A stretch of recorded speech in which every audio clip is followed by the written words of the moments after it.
बीच संबंध बनता है तो दोनों परिवार को एक दूसरे से कुछ आशाएं होती है।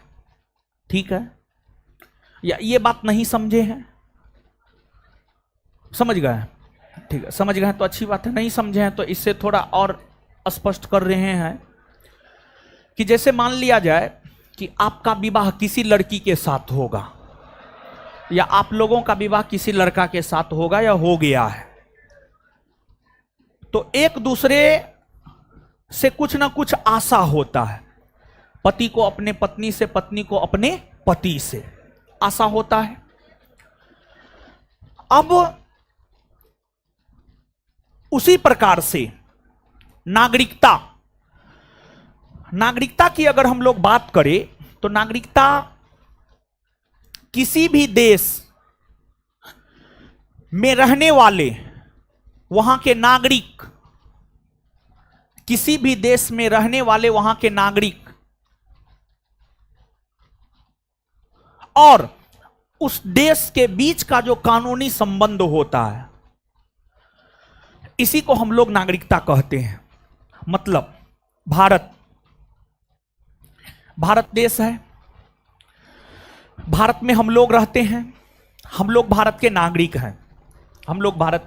हैं, भारत देश और भारत के नागरिकों के बीच का जो कानूनी संबंध है, उसी कानूनी संबंध को नागरिकता कहा जाता है।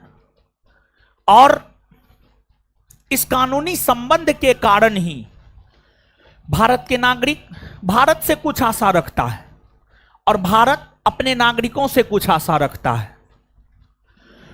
भारत के नागरिक भारत से क्या आशा रखता है? तो भारत के नागरिक भारत से यह आशा रखता है कि भारत में संवैधानिक पद भारत के नागरिकों को मिले, भारत में सरकारी नौकरी भारत के नागरिकों को मिले, भारत में चुनाव लड़ने का अधिकार सिर्फ भारतीयों को हो, भारत में मतदान करने का अधिकार सिर्फ भारतीयों को हो। भारत के नागरिक भारत से यह आशा रखता है। वही दूसरी तरफ भारत की अगर हम लोग बात करें तो भारत अपने नागरिक से यह आशा रखता है कि अगर भारत देश पर कोई संकट की स्थिति उत्पन्न हो तो हमारे देश के नागरिक उस संकट के घड़ी में भारत के साथ खड़ा हो। जैसे मान लिया जाए चीन आक्रमण कर दिया तो भारत के सभी लोग भारत के साथ खड़ा होकर के भारत का साथ देने का काम करेगा। भारत यही आशा रखता है। अगर नागरिकता की बात करेंगे तो यही तो नागरिकता है। नागरिकता को लेकर कानून बनाता है भारत की संसद, क्योंकि संविधान ने संसद को ही नागरिकता को लेकर कानून बनाने का अधिकार दिया है। भारतीय संविधान के अनुच्छेद 11 को पढ़िए। भारतीय संविधान का अनुच्छेद 11 स्पष्ट तौर पर यह बात कहता है कि नागरिकता को लेकर कानून भारत की संसद बनाएगा। और अनुच्छेद 11 जो यह बात कहता है कि नागरिकता को लेकर कानून भारत की संसद बनाएगा, इसी अधिकार का प्रयोग करते हुए भारत की संसद ने नागरिकता को लेकर मूल कानून 1955 में बनाया, जिसे 1955 का नागरिकता अधिनियम कहते हैं।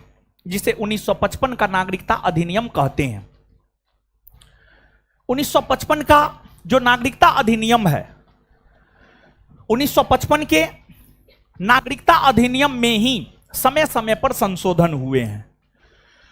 1955 के नागरिकता अधिनियम में ही जो 2019 में संशोधन हुए हैं, 1955 के नागरिकता अधिनियम में ही जो 2019 में संशोधन हुए हैं, उसे ही हम लोग सिटीजनशिप अमेंडमेंट एक्ट 2019 कह रहे हैं। 1955 का जो नागरिकता को लेकर के मूल अधिनियम है, उस अधिनियम में ही 2019 में जो संशोधन हुए हैं, उसी को कहते हैं सिटीजनशिप अमेंडमेंट एक्ट 2019। अब हाल में ये चर्चा में रहा है।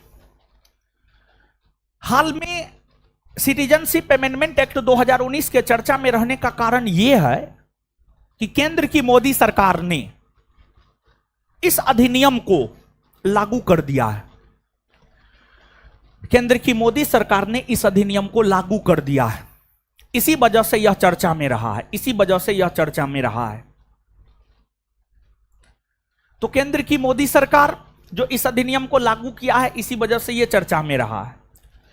और जब यह अधिनियम आया था तो काफी विवाद हुआ था।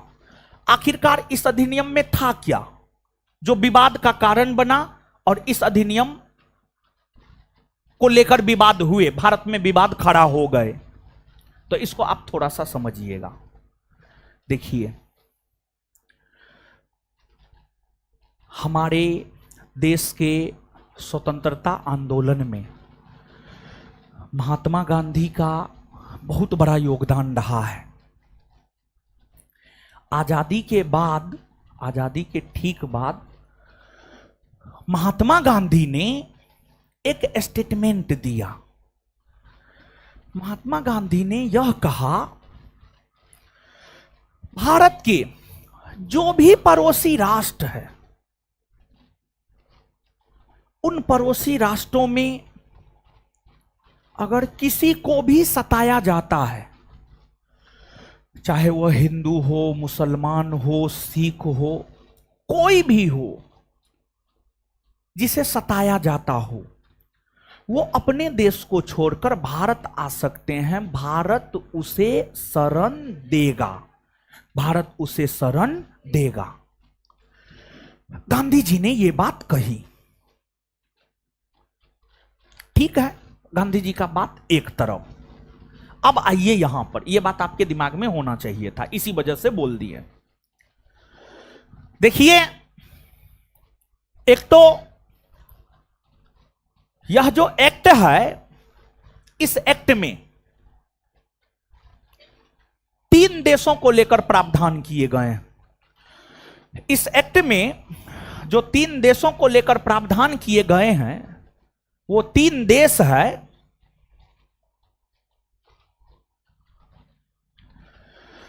पाकिस्तान, अफगानिस्तान और बांग्लादेश। पाकिस्तान, अफगानिस्तान और बांग्लादेश। क्या प्रावधान है? देखिए, जैसे भारत की अगर हम लोग बात करें तो भारत एक हिंदू बहुल आबादी वाला देश है ना? है। भारत में 80% आबादी हिंदू है। 80%, लगभग 80%। भारत में लगभग 80% आबादी हिंदू है। 100 में से 80 गो हिंदू है, 100 में से 80 गो हिंदू है। 14 से 15% लगभग मुसलमान है और 5 से 6% में जो है बौद्ध, सिख, जैन, पारसी सब आ जाता है। भारत हिंदू बहुल आबादी वाला देश है। भारत में हिंदुओं की संख्या सबसे ज्यादा है। जैसे भारत हिंदू बहुल आबादी वाला देश है, वैसे ही पाकिस्तान, अफगानिस्तान, बांग्लादेश, पाकिस्तान, अफगानिस्तान, बांग्लादेश, ये मुस्लिम बहुल आबादी वाला देश है। पाकिस्तान, अफगानिस्तान, बांग्लादेश, ये मुस्लिम बहुल आबादी वाला देश है। इन देशों में मुसलमानों की संख्या ज्यादा है, लेकिन ऐसा नहीं है कि इन देशों में हिंदू, बौद्ध, जैन, सिख नहीं है। पाकिस्तान, बांग्लादेश, अफगानिस्तान में मुस्लिमों की बहुलता है, मुस्लिमों की अधिकता है, इसमें कोई शक नहीं है। लेकिन ऐसा भी नहीं है कि इन देशों में हिंदू नहीं है, सिख नहीं है, बौद्ध नहीं है, जैन नहीं है, पारसी नहीं है। तो इन देशों में भी, पाकिस्तान, अफगानिस्तान, बांग्लादेश में भी हिंदू, बौद्ध, जैन, सिख, पारसी है। अब पाकिस्तान, अफगानिस्तान, बांग्लादेश मुस्लिम बहुल आबादी वाला देश है। इन देशों में हिंदू, सिख, बौद्ध, जैन, पारसी, ये सब अल्पसंख्यक समुदाय में आते हैं। अल्पसंख्यक। जैसे भारत में हिंदू को छोड़कर अन्य सभी अल्पसंख्यक समुदाय में आते हैं। चाहे मुसलमान हो, सिख हो, ईसाई हो, बौद्ध हो, जैन हो, पारसी हो, सब अल्पसंख्यक में आता है। उसी प्रकार से पाकिस्तान, अफगानिस्तान, बांग्लादेश में मुसलमान को छोड़कर बाद बाकी सब